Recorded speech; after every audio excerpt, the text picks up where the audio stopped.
Afternoon, happy Friday. Welcome to the 4 to 5. I'm Chad Silver here with Sydney Moore and Tim Buckley. Nice to see you today. That's right. Good afternoon to both of you. And hot. It is hot, although we're happy to report it's not quite as hot as we thought it would be today, partly because of those clouds that you see behind me. So we're doing relatively okay, and we actually have some better temperature news in the forecast. And we are looking forward to seeing that, Tim. Thanks. All right, first at 4, Winston-Salem police say they have arrested a 19-year-old who tried to abduct a woman while she was jogging. The arrest came just hours after police held a news conference releasing this photo of a truck they believed was connected. There it is right there on your screen. Dylan Smyers was arrested at the police station just a few hours ago. He's being charged with second-degree kidnapping and sexual battery. Police say a woman was jogging along East Salem Avenue on Wednesday around 5:30 p.m. when Smyers tried to take her. And Winston-Salem police are still encouraging people to be on alert while out on their own. Make sure to use situational awareness, as Captain Rose said. That proved pivotal in this case, as the victim didn't get harmed any more than she did because of her awareness. Police believe this was a random incident and there are no other suspects.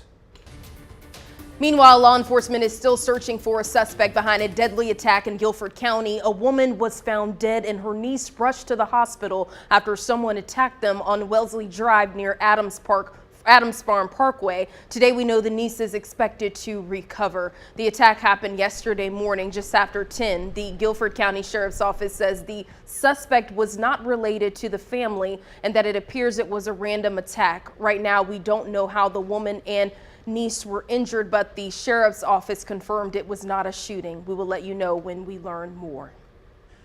A Burlington woman has been charged after police say her 2-year-old son accidentally shot himself. The child is okay and back at home recovering. Investigators say the two were sleeping when the toddler found the gun. Stephanie Bird is charged with failure to secure a firearm and contributing to the neglect of a minor. Obviously, today has had a pretty big forecast adjustment and in a good direction. Throughout the week, we were talking about how today had the potential to be the hottest of our week. But so far, so good. You can see our current temperature is only 87 degrees. Now, that's still a warm day. We have a high dew point, which means there's lots of humidity. But this is the reason why we've held our numbers back a little bit. Cloud cover. It rolled in today from West Virginia and Virginia. And when it did, it's made it harder for the sun to heat us up. And that's why we're enjoying not quite as hot of a day. You can see it very clearly on the temperature map here. Notice our triad area mostly in the upper 80s. On the fringes, though, they haven't had as many clouds. So it's 95 in Pinehurst right now, 92 in Raleigh. Those areas had more sunshine. Now, this is the bad news. It's still very humid. Dew points are in the low and mid 70s. So, of course, you're still not having a hard time sweating. Keep an eye to the sky. I think we're fine through about 8 o'clock this evening. It is still possible we could have a stray shower or thunderstorm late this evening and into the first part of your overnight. We're ready for Friday football. Hope you are. Take a look at your temperatures as we go throughout your games this evening across the region. 88 as you're going out to the tailgates right about the next few hours. Kickoff should be around 85 degrees, and toward the end of things, it's still hovering right around 80. Now, we still have a lot to talk about. When we dive into the 7-day forecast, you'll notice lots of storm chances, cooler numbers on the high temperatures, but also we have to keep an eye on the tropics. We'll tell you why that could impact us in the middle of next week. Tim, thank you. Republican presidential candidates have had trouble breaking through the noise of former President Trump's legal problems. And while those court cases are drawing a lot of media attention, they are also providing Trump with a way to extend his lead over the field of contenders. Former President Donald Trump is trying to capitalize on his most recent legal troubles to help him win back the White House. His campaign was selling mugs and T-shirts featuring his booking photo within an hour of leaving the Fulton County Jail in Georgia. What has taken place here is a travesty of justice. We did nothing wrong. I did nothing wrong. And everybody knows it. I've never had such support. And that goes with the other ones, too. What they're doing is election interference. They're trying to interfere with an election. Florida Governor Ron DeSantis was looking for a little electoral magic at the Field of Dreams Thursday night. At the exact same time, Trump was being booked in Atlanta. Well, I'm glad I'm at the Field of Dreams. I'm happy to be here. Nearly 13 million people tuned in to watch DeSantis and 7 other presidential hopefuls at this week's GOP debate. Candidates are hoping that they can capitalize on any momentum they may have been able to gain at the event. It's not just about the 2-hour debate itself. It's about what happens in the following several days. These debates, or some of the good moments for the debates, can create their own news cycles and really increase interest and momentum, which is important for fundraising. President Biden watched some of the debate while on vacation in Lake Tahoe. If I were president of the United States, I would literally sign the most conservative pro-life legislation that they can get through Congress. The Biden campaign launched a new digital ad slamming Republican candidates for trying to take away reproductive rights. And the Biden-Harris campaign spent $25 million to run this digital ad in battleground states. Let's get to your 4 to 5 roundup now. First up today, police in Greensboro are investigating a shooting near North Carolina A&T's campus early this morning. Officers responded to Circle Drive around 4:30 a.m. where they found a man who'd been shot. He is in the hospital but is considered stable. It's not clear whether the victim or suspect are connected to the university, but A&T sent out an Aggie alert after it happened. So far, no one's been arrested.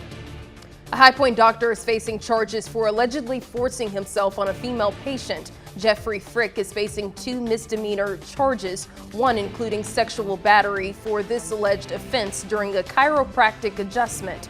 Court documents say the woman went to see him for back pain. Frick was arrested and has since bonded out of jail. We are currently awaiting more information.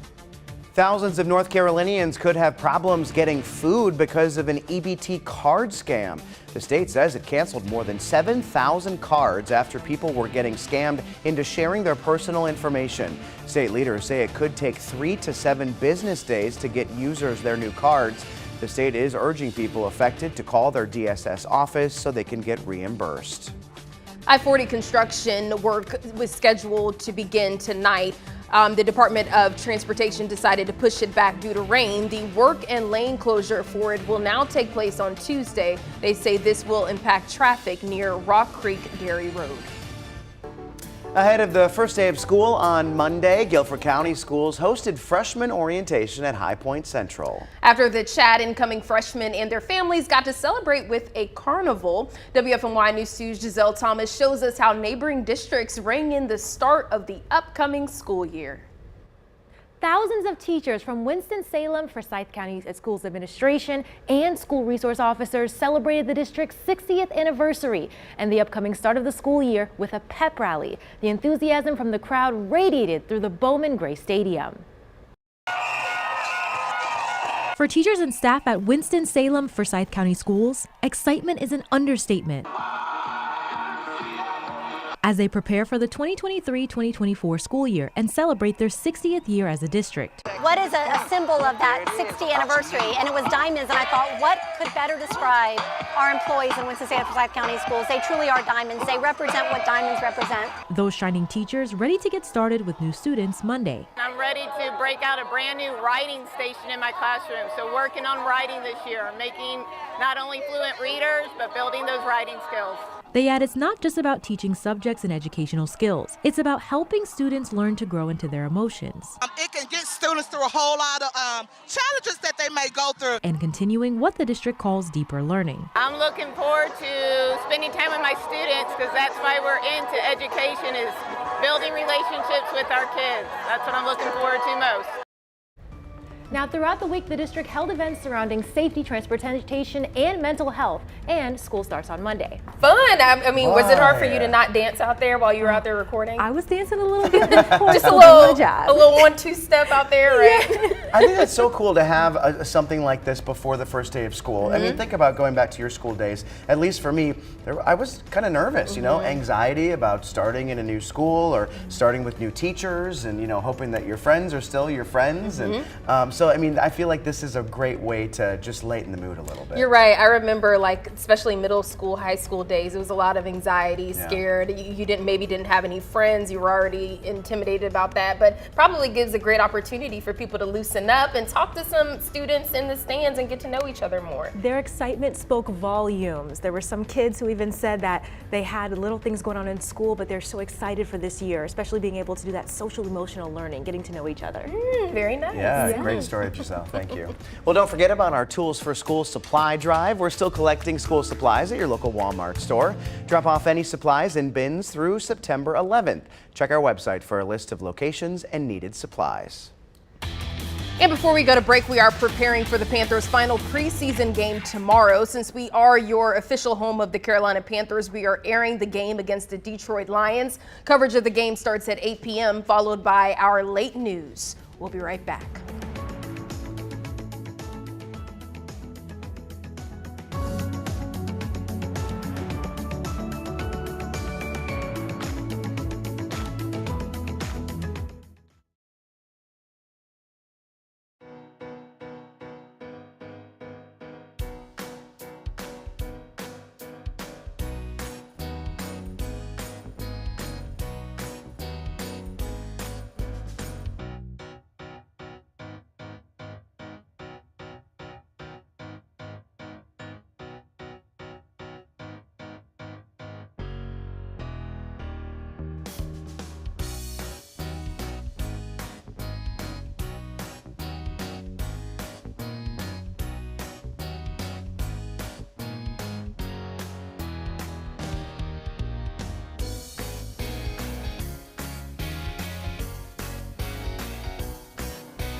A correction for you this afternoon, since we are your official home of the Carolina Panthers, we are airing the game against the Detroit Lions. Coverage of the game starts at 8 p.m., followed by our late news. And that is tonight. That prod that you just saw still says tomorrow. It's tonight at 8 p.m. All right, moving on. Next Monday marks the 60th anniversary of the first March on Washington, where Dr. Martin Luther King Jr. delivered his famous I Have a Dream speech. An estimated 250,000 people attended what turned out to be the largest civil rights gathering of its time. They were protesting racial discrimination and civil rights abuses. What I remember most was feeling excited. I remember walking across this expanse of grass with a sea of people. Among the sea of people there that day, Howard alumni Margaret Wright, Kay Henson, Beverly Brooks Anderson, and Marsha Moore. It was mind-blowing, as they would say. Hearing that speech that day, it was etched and sketched in the mind to move me forward. The women share a common bond of hearing about Dr. Martin Luther King Jr.'s dream for a better America in person. Once Dr. King started speaking, they listened with rapt attention. We should leave there with and be guided by his vision and his words to us for the rest of our lives. A call to action. I knew that I wanted to be a part of the movement. I think I was uplifted spiritually, intellectually, and morally. A sentiment that's endured the past 6 decades, but the work isn't done. You talked about continued hurdles. What is your hope for future generations? We have to teach the history of our people, and we have to encourage them to do what they can do to help their fellow man. There are things we must do beyond ourselves, beyond our family. Aim high, look to the mountaintop, and always be inclusive and reaching out to touch the lives of as many people as you can. Margaret Wright, who has attended every march on Washington since 1963, says it's critically important to continue the legacy. There's much hope, there's much promise, there's much need. An annual gathering that serves as a reminder of the road traveled and the journey still ahead.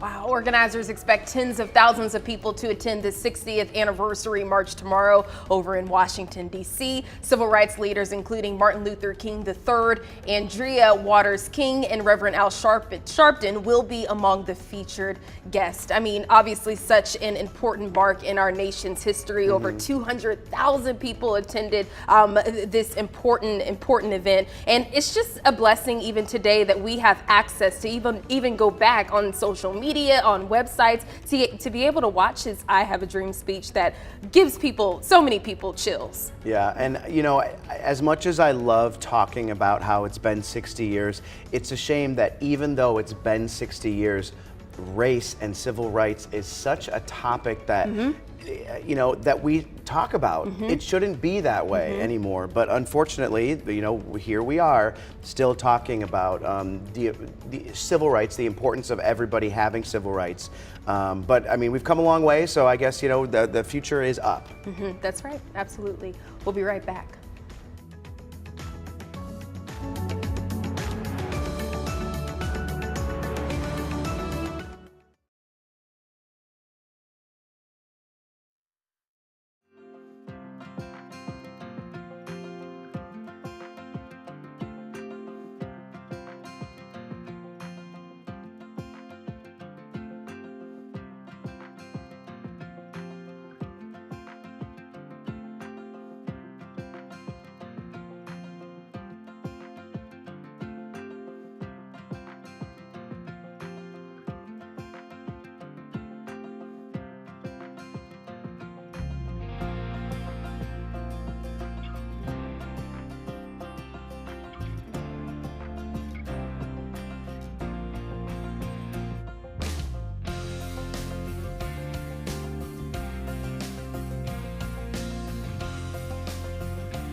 Hopefully you have the Friday feeling. Hopefully it's a good feeling too. It is Friday either way. Temperatures are not quite as hot as we feared they would be, courtesy of those clouds that you see outside your window, but there will still be plenty of heat and humidity for tomorrow. We're talking about your Saturday. That's going to be the one hot one remaining. Still muggy as we go into early next week, even though the heat will be decreasing. The humidity kind of sticks around, so that'll be something to watch. Good chance of rain and storms most days Sunday, Monday, and Tuesday, and the middle of next week. Unfortunately, looks like more and more likely we're going to have to watch the tropics very carefully, specifically the Gulf of Mexico. Look just how hot it is across the country today, though. St. Louis, Missouri hit 103 degrees, 96 in Cincinnati. That triple-digit heat, thank goodness we're not dealing with that. We haven't hit 100 this year or any year since 2012, if you can believe that. The heat will still be with us, though, going into tomorrow. A stray thunderstorm is possible late this evening. I'm expecting us to be right around 92 or 93 for your Saturday afternoon. Now, beyond that, we're more in the 80s than the 90s. Slightly cooler air arrives, but there will be a good chance for showers and storms each afternoon. Little look at the tropics here. Tropical Storm Franklin is still out there. We do not need to worry about this one. It's going to stay far away from North Carolina. The only thing to watch would be for rip currents at the area beaches. This is the system I'm a little concerned about. Right now it's near the Yucatan Peninsula near Mexico. It'll move into the Gulf of Mexico next week. Florida could be bearing up for a tropical storm or even a hurricane. And if the path is right, there might be impacts toward North Carolina. The timing on that would be Wednesday or Thursday of next week. So right now our forecast is for partly cloudy, but just know if that tracks inland, we will have to adjust. So keep on watching. We're in the 90s tomorrow, 80s for the rest of the forecast. If we're lucky, there could be some fall air toward the end of next week.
Well, the weather outside says summer, but for many, the first sign of fall just arrived. As we've previewed, Starbucks has released its fall lineup of snacks and drinks. No surprise here, pumpkin spice lattes are back. But have you ever wondered why the flavor is so popular?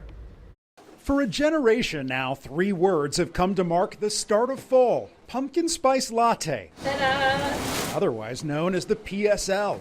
When the PSL comes out, you gotta have it. I gotta have one. 20 years ago, Starbucks first mixed coffee and steamed milk with the spices of pumpkin pie, created a flavor customers crave. Because it's fall, why not? What started in one drink is now a full fall menu that's released before the summer even ends.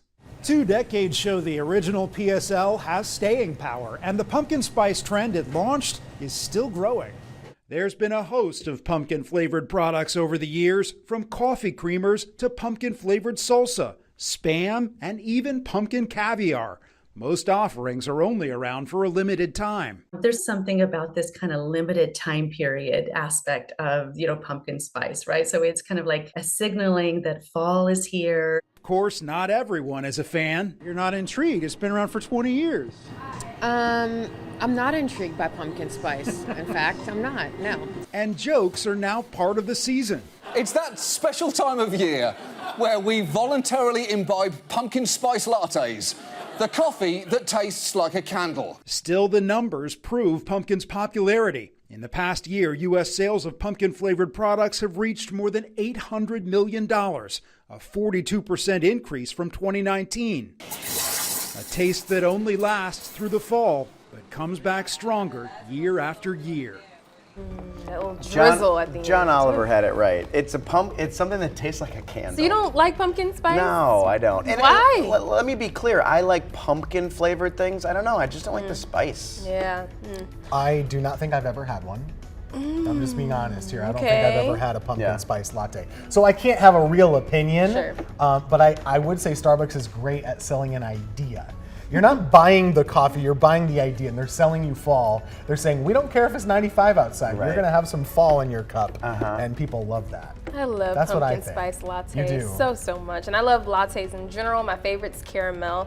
But the pumpkin spice lattes at Starbucks are definitely good. Try it out. Have you had one yet this year? I haven't had one yet. I kind of like when it gets maybe into October or something, because I prefer the hot version of the pumpkin spice latte, not so much of the colder version. So I'll wait it out. But our meteorologist, Christian Morgan, put me on. He's like, you gotta try pumpkin spice latte. Tried it and I was like, pretty good. I tried it and I was a one and done.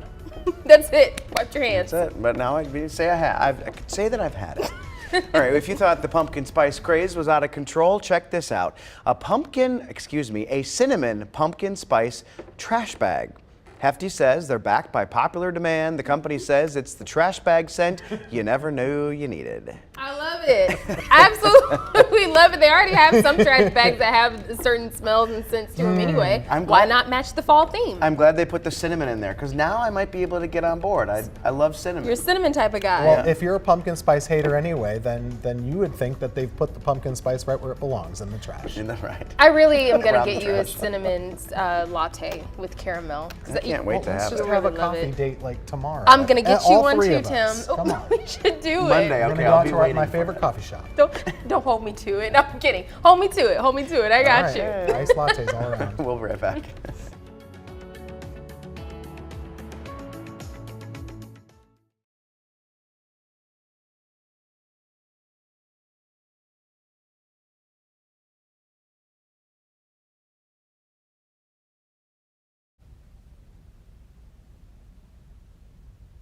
Hey, ice cold milk and an Oreo cookie, they forever go together like a classic combination.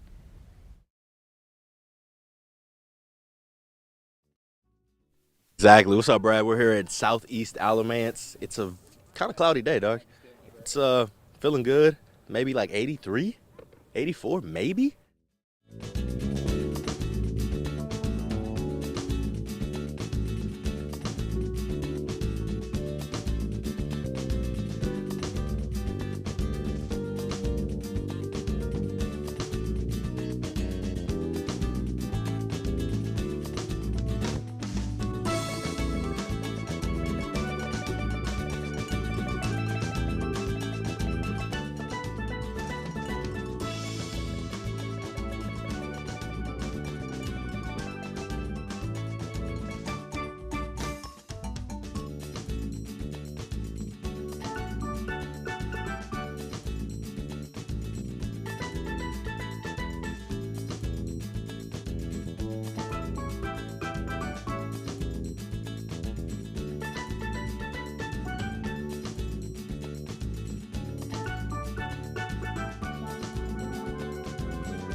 I'm going to say this in honor of Eric. Halftime is over. We have returned for the second half of the 4 to 5. I'm Chad Silver. That's Sydney Moore. That's Tim Buckley. And we're glad that we're inside today. And it's Friday. And Woohoo! it's How could you forget that it's Friday? Ooh, I'm in a good mood. You got that Friday fever. You know, you just got, I do. I see what you did there. Friday football. Fever. Wow. Fever. If you're outside too long, you might think you have a fever. It is a little hot. Yeah, and it's not as hot as it could have been, but it's still in the upper 80s, and we have the humidity, and you know, it's August. Yeah, for sure. I know some people who are going to be excited that it's a little bit cooler. Fans of football. That's right. Particularly high school football. First is half hour. WFMY News 2's Jalen Gilkey is live at our game of the week. Should be a good one, Jalen. Yeah, guys, we're here out in Hall River where it's a historic day at the brand new Southeast Alamance as we're preparing for the first ever game on this field. And coming up in a few minutes, you'll hear from a couple of the guys on the team about being a part of history. You won't want to miss it. Thank you, Jalen. We are talking about your weather forecast. If you're out there at the ball games, I think most of you are going to be okay as far as storms are concerned. Now, right now, we don't have anything on radar to show you. It is possible by the second half of action tonight, there could be a couple that are popping up. So keep an eye on your News 2 app. Use that interactive radar, and it'll help to keep you on the dry side. Temperature is actually okay. We're at 87 right now. There is a dew point of 70, which makes it tougher to swallow. But all these clouds that you see in your sky right now, they have been doing their job. And where did they come from? They came from thunderstorms up in West Virginia earlier this morning. The storms went away, but the clouds survived, and they made that trip down here to North Carolina, and this is the result. Temperatures in the upper 80s to near 90. We can't kid ourselves, it's still hot, but it could have been a lot worse. The humidity is bad, so right now it is still feeling like the mid 90s, even though the air temperature is only in the upper 80s. Storm potential, let's take a look. This is 9 p.m. Notice a couple showers and storms trying to sneak into our area by 10 or 11. Now tomorrow we'll be doing that again, so there is a risk of showers and storms into your Saturday. Here's your kickoff forecast. We're looking at upper 80s for the beginning of things out there, cooling off only into the low 80s by the end of the games. It really is going to be a very muggy at night. We'll be in the 70s all night long, and going into tomorrow, that'll still be a hot day. We're up to 92 degrees. Staying muggy early next week, but not as hot, and better chances for rain and thunderstorms. Thank you, Tim. At least 11 high school football games have been pushed back tonight due to the heat. Districts say they'll be monitoring for heat exhaustion and preparing cooling stations for fans. Meantime, in South Carolina, one county is using an interesting piece of technology to monitor temperatures. They say it allows trainers to know when it's just too hot to play. Ready, set, go! Wade Hampton High School postponed its football practice today.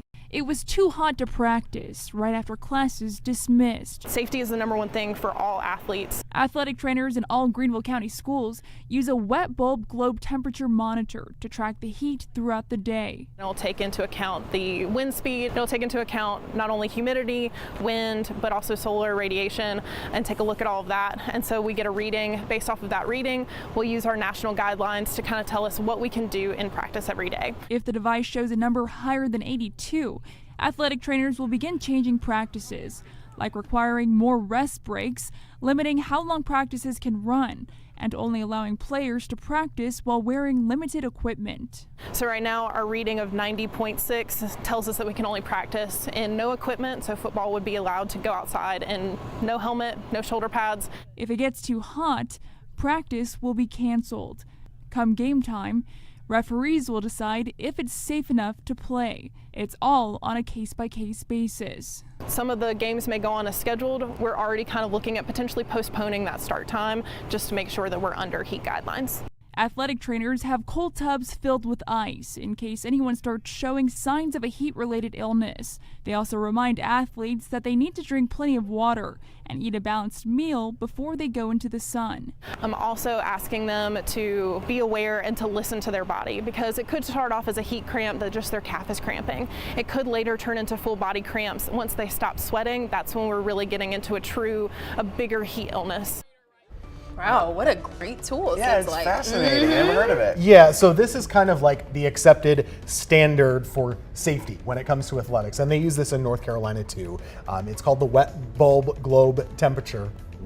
but it's really an index. So you're taking into account the air temperature, but also the humidity and the sun angle. So all of those things that make it tougher for our bodies to kind of do stuff outside, you put that all together in a formula. And you're not getting a temperature at the end, but you're getting a reading, and then it gives you guidelines. So if it's below a certain reading, they say, hey, no need to do anything special, just do your thing for practice. But if it's above a certain threshold, then they say, now you need certain water breaks every couple minutes. If more, no pads, no help, those types of things to make it easier on your body. Does that make sense? Yeah. Can you talk about the panning of it too? Kind of what it's getting when it's kind of panning, back and forth for it. Yeah, so part of that device is it can't just simply read the temperature. It's also got to read the humidity. So one of the ways that you would read humidity is you make something wet in there and then you have it evaporate and see how long it takes to evaporate. So the whole thing about humidity outside, the reason why it makes it tougher on our bodies is when it's hot, you sweat, and then there's water on your skin. And when it's humid out, it doesn't evaporate as fast or as much.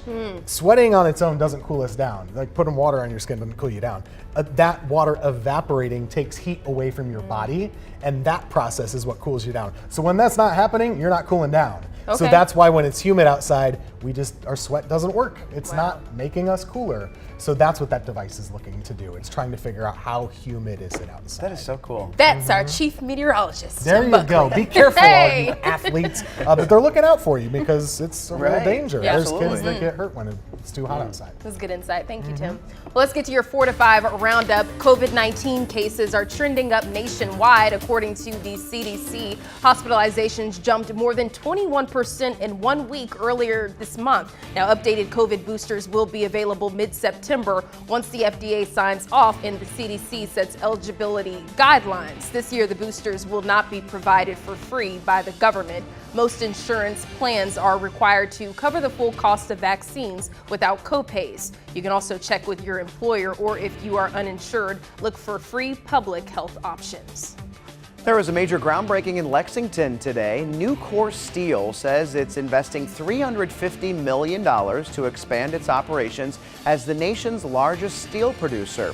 The move is expected to create around 180 new jobs. Governor Cooper was also there today. The state says the investment will grow the economy by more than $1 billion over the next 12 years. Today is the last day to cash in on the $725 million Facebook settlement. Meta has to pay back users for sharing their data without consent. If you had any account anytime from 2007 to last year, you could get some money, and users will get more based on how long they've been on the platform. We have a link on our website that will take you to the settlement application. Roadwork on I-40 in Greensboro is scheduled to begin tonight will be delayed. DOT is postponing that work and lane closure because of rain in the forecast. It'll now take place on Tuesday.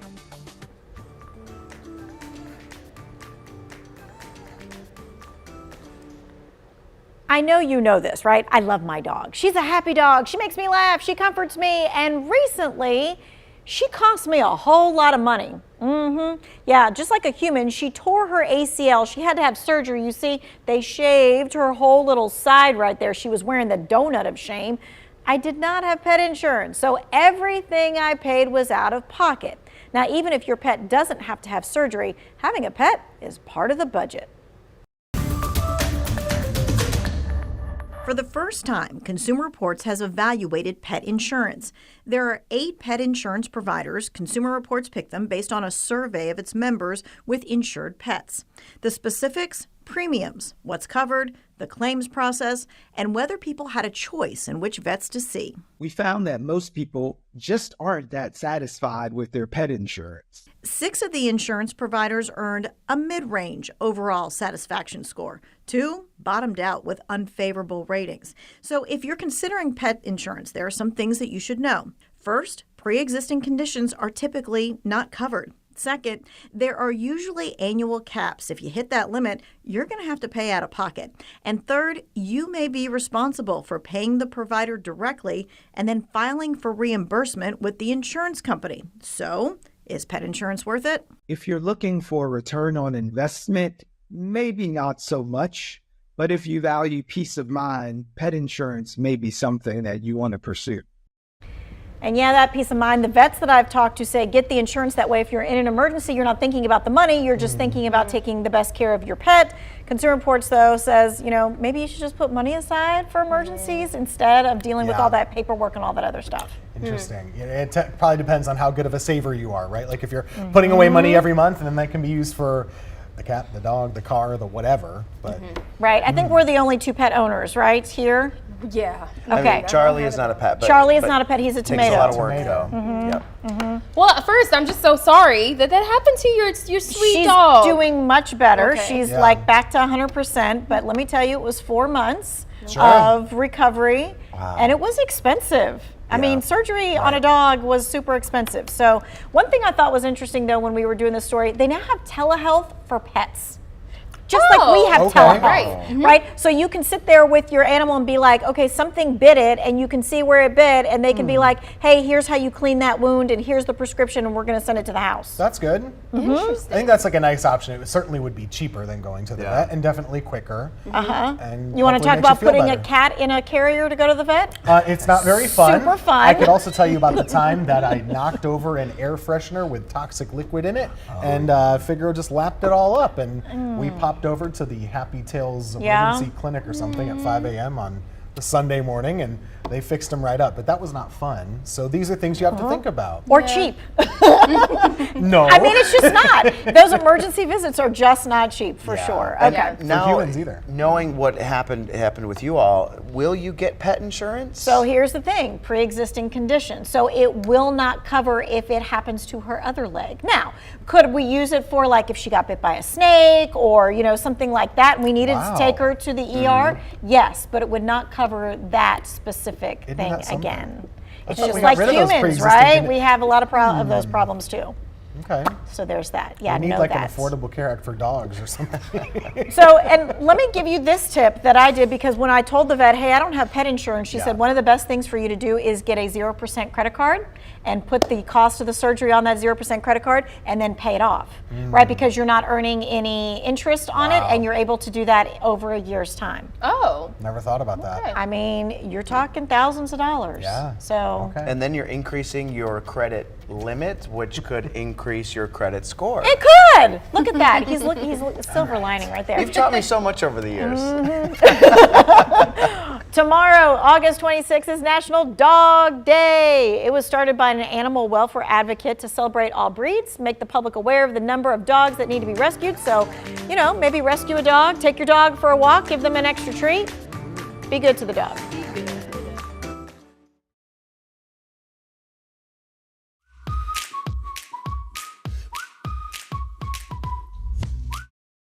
It's about that time.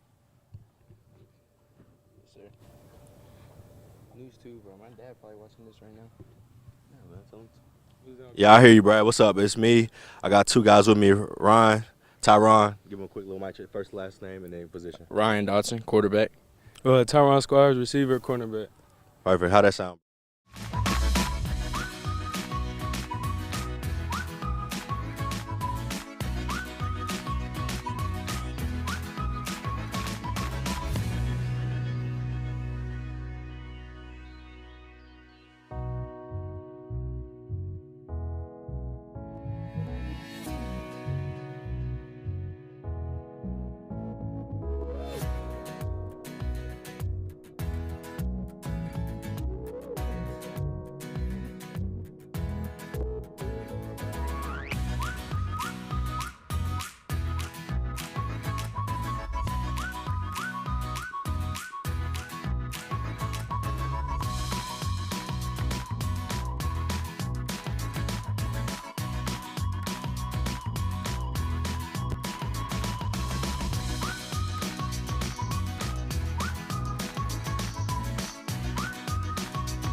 Just a couple hours before kickoff of our Friday Football Fever game of the week. It's the beginning of a new rivalry, Eastern Alamance versus Southeast Alamance. Yeah, the schools are about 12 minutes apart from each other, and this is their first ever matchup. Nobody wants to lose, but there can only be one winner. Oh yeah, WFMY News 2's Jalen Gilkey is live at Southeast ahead of tonight's big game. Hey, Jalen.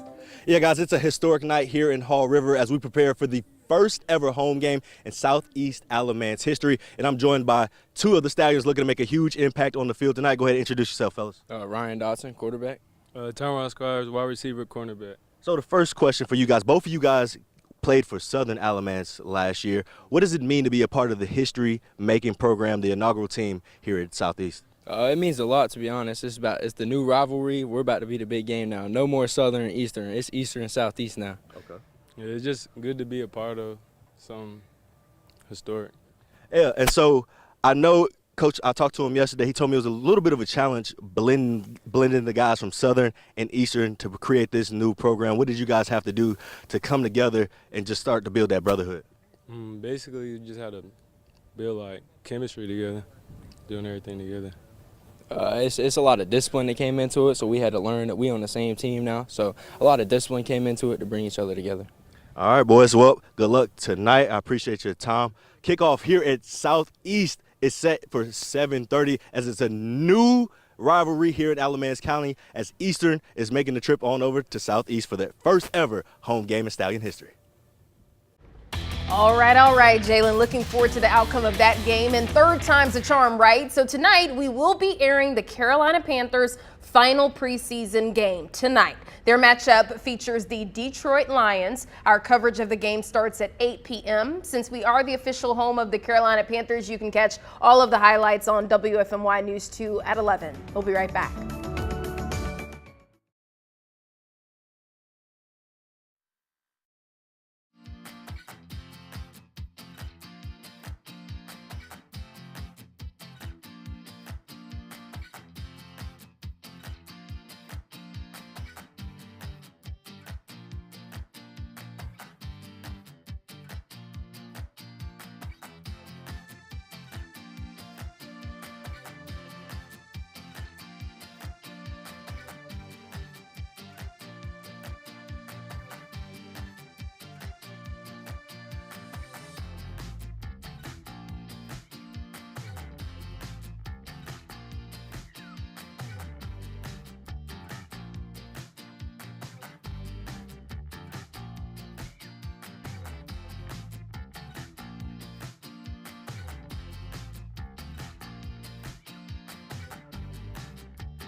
It's now time to connect the dots. While we all know Macy's is known for its large and extravagant stores, there's a new experiment that could have one of America's first department stores downsizing.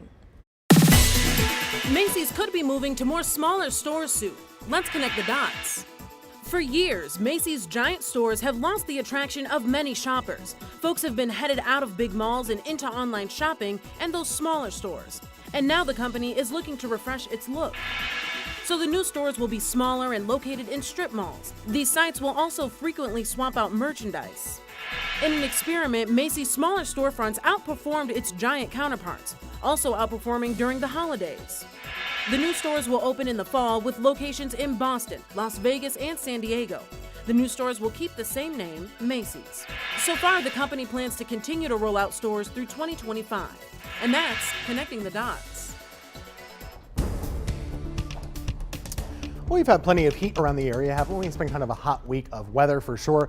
Throughout the rest of this evening, it's actually going to be in the 80s for the most part. Right now, sitting in the mid and upper 80s for your first part of Friday football games, mid 80s around kickoff, and then low 80s by the time we are all said and done. Talking about tomorrow, here's your planner for Saturday. It's sure going to be hot and sticky still, so just plan on it. The last weekend of August, can you believe it? Mid 70s in the morning, low to mid 90s for the afternoon. It will feel like around 96 degrees throughout the day, and there is at least a chance of a couple showers and thunderstorms. We have a front on the way. Look at Futurecast. This cold front coming in from the north throughout the day could touch off a couple storms on Saturday, but especially on Sunday. That's when I think we'll have a better chance for some rain around the area. Slightly cooler air to the north that seeps in here next week and keeps us mostly in the low 80s for your highs. Lots of humidity to go around, so it's still sticky, but it's not quite as hot. Good chance of rain through Tuesday. After that, we're going to be watching the tropics pretty closely.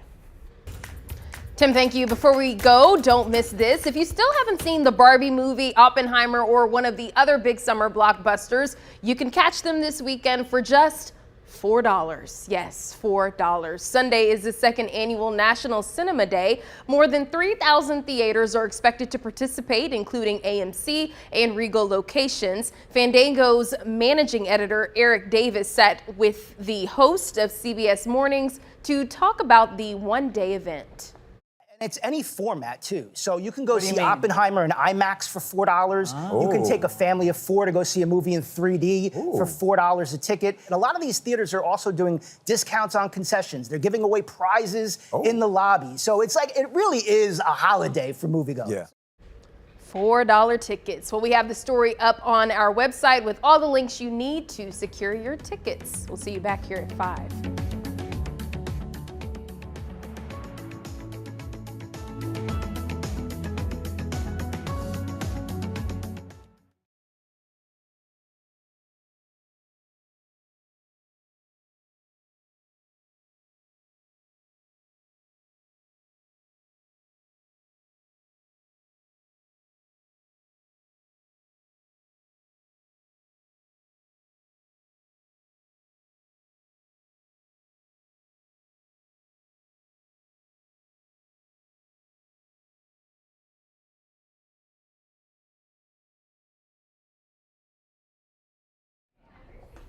Losers.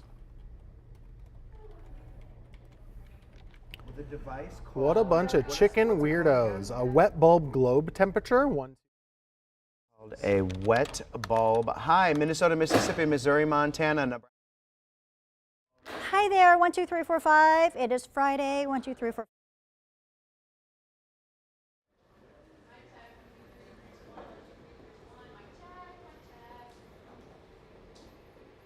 Mic check 1, 2, 3, 4, 5, 6, 7, 8, 9, 10. 1, 2, 3, 4, 5, 6, 7, 8, 9, 10. Check.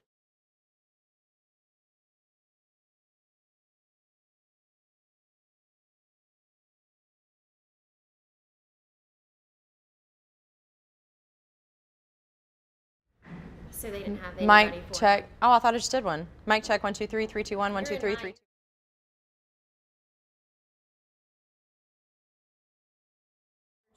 Mic check 1, 2, 3, 4, 5, 6, 7, 8, 9, 10.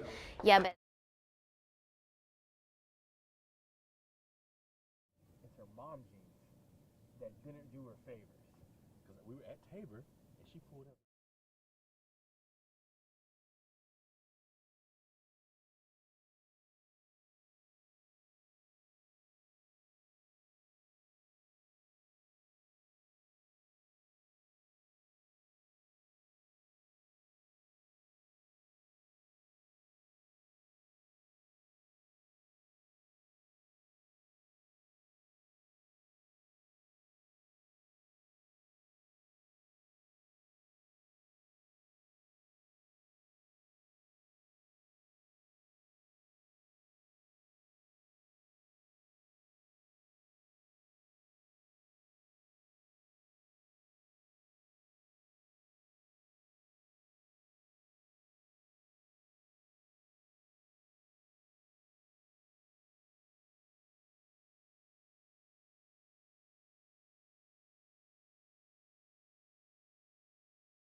It's time for my 2 cents, and today I want to talk about, ironically enough, Google Photos. I don't know how you keep your photos, but that's what I use. But one thing I love, that every now and again I will get a collage or almost like a montage, I should say, of photos from one of my kids or two of them. It does facial recognition, and today I got a bunch of pictures of number 3. That's what I call my kids because I have 4 of them, so I jokingly call them number 1, 2, 3, and 4. Number 3 is Tyler. He is 13 years old, and what it does is it goes through all of my old pictures and puts together this montage of pics from him over the years. I love these. When I open this up and see it, and we'll put a little music behind it, and they show all these faces of his throughout the years. It brings back so many memories because I can look at that and say, I remember that exact event. I remember that shirt he used to wear. I remember the goofy face he used to make, or the way he laughs, or any of the, in fact, it starts flooding back the memories from different times in our kids' lives, and especially the one that's being featured.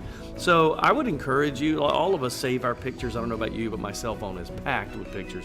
But if you use an online service like that and it backs everything up, all you're doing is backing up your memories and backing up those good times that you want to recall once in a while and kind of relive those moments. So I guess today I just wanted to talk about reliving old memories through your photographs and how much it can bring joy and happiness into your life. But that's just my 2 cents, and that's your 4 to 5. WFMY News 2 at 5 starts now.